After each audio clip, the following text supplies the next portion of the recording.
welcome back, witches.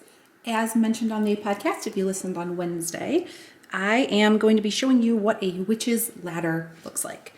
There are many different ways to make a witch's ladder, many different reasons to make one. So I am particularly going to do a 3-strand braid witch's ladder for protection.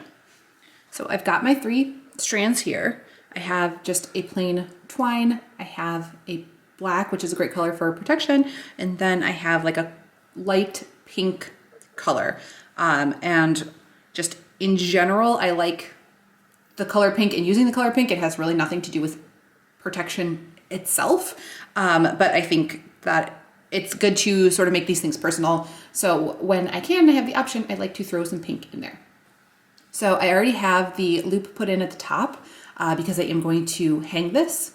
So I am going to attach that up here off screen so it's anchored so I can actually braid without it moving. So be right back. So I don't know if you can see that off screen, but I did in fact tie it to the coils on my planner, so it's sitting there and won't come undone as I'm trying to braid things. So I have my items here that are associated with protection for me that I wanted to include in this witch's ladder.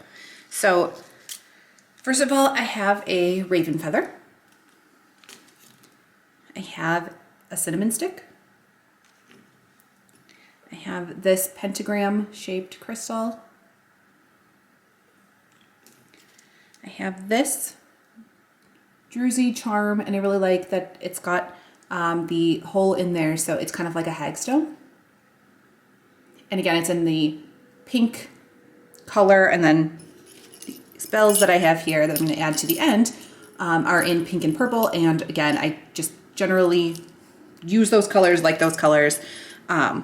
And I am specifically crafting this with my dad in mind, who passed away in 2020, and with his protection in mind. And pink and purple are colors. They always have been, because we used to have racehorses, and the jockey silks were in pink and purple because they woke me up when I was about 7 and asked me what colors I thought they should be, and I said pink and purple, and that's what they went with, and they were for years. So I associate those colors with my dad, so I think all of those look nice together. And then I have this locket here, and it opens. I'm going to do this carefully because I have already in here rosemary for protection, and I have a little chunk of, tiny little chip of obsidian in there as well, a protective stone.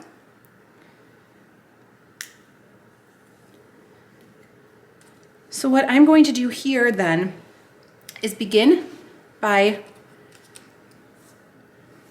braiding this and then attaching each item with a knot all the way down so it forms a ladder shape. So really, you can use any items that you have on hand. Again, it doesn't have to be protection either. You can make witch's ladders for a lot of different things, although I think protection is probably the most common.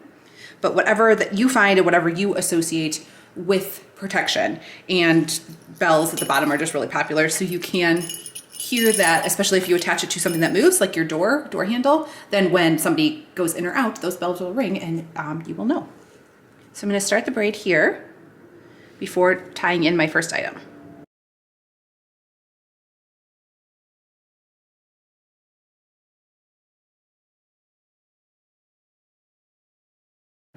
So I am going to go ahead and start with the raven feather. And I'm going to tie this around and tie a knot into it. And like I mentioned on the podcast, the knot is what is holding the magic in there. I am not doing anything in particular like the rhyme that I mentioned on the podcast episode, because I'm not using 9 items. I'm only using 7, which is just a general what I picked based on what I had on hand, and it's a magical lucky number, so that's why I went with it. But if you did go with 9, you could say the rhyme that I mentioned, or if you have less items, what you're really doing is just putting your intention in as you are tying the knot.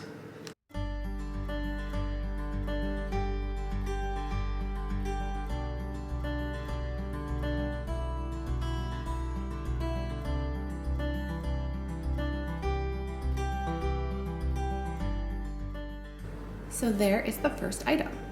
And I'm going to do this all the way down. There is no rhyme or reason to what order. I am putting things in just what I feel like goes best.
So now that everything is attached, I'm just going to tie another knot here at the bottom.